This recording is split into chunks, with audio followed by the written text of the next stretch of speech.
মহেশখলাতে সম্পর্ক থেকে সমর্থন শীর্ষ কর্মসূচিতে রামপ্রসাদ পালের নেতৃত্বে ব্যাপক সাড়া।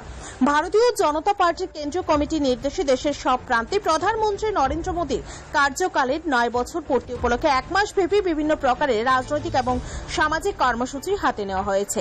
এরই অঙ্গ হিসেবে আজ 18 সূর্যমণিনগর বিধানসভা কেন্দ্রের অন্তর্গত মহেশখুলি এলাকায় সম্পর্ক থেকে সমর্থন শীর্ষক অভিযানে ব্যাপক সাড়া পরিলক্ষিত হয়। এই অভিযানে বেরিয়ে বিধানসভার উপাধ্যক্ষ তথা সংশ্লিষ্ট এলাকার বিধায়ক রামপ্রসাদ পালের নেতৃত্বে বিজেপি দলের একদল নেতৃত্ব এবং কর্মী সমর্থকরা বিভিন্ন অংশের সাধারণ মানুষের সাথে গিয়ে বিভিন্ন বিষয়ে মত বিনিময় করেন। এই পর্যায়ে সাংবাদিকদের সাথে কথা বলতে গিয়ে রামপ্রসাদ পাল দাবি করেন, বর্তমান সময়ে মানুষ ভালো অবস্থায় রয়েছে। বিশেষ করে এই সময়ের মধ্যে যোগাযোগ থেকে শুরু করে আর্থিক সামাজিক ব্যবস্থার ব্যাপক উন্নতি সাধিত হয়েছে।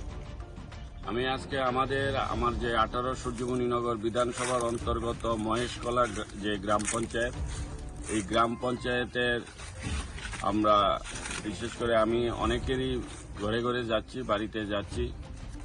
আমাদের মাননীয় নরেন্দ্র মোদীজি উনি যেইভাবে এলাকাবাসী যারা বিশেষ করে গরিব মানুষ তাদের চিন্তা করে যে সুযোগ সুবিধাগুলি প্রকল্পগুলি উনি চালু করেছেন, আমরা সেই সকল সুবিধাবাদী বেনিফিশিয়ারিদের পরিবারদের সাথে আমরা সাক্ষাৎ করছি, তাদের সাথে কথা বলছি, মত বিনিময় করছি। তারা যে এই সরকারের এই যে সুযোগ সুবিধাগুলি পেয়েছে তাতে করে তারা কতটুকু উপকৃত এবং তাদের বর্তমান তাদের কি পরিস্থিতি, তো সেইগুলি কথা বলার পর দেখা যাচ্ছে সবাই খুবই খুশি, আনন্দিত। এই মুহূর্তে আমি গণেশ দাসের বাড়ির সামনে আছি, ওনার বাড়িতে গিয়েছি।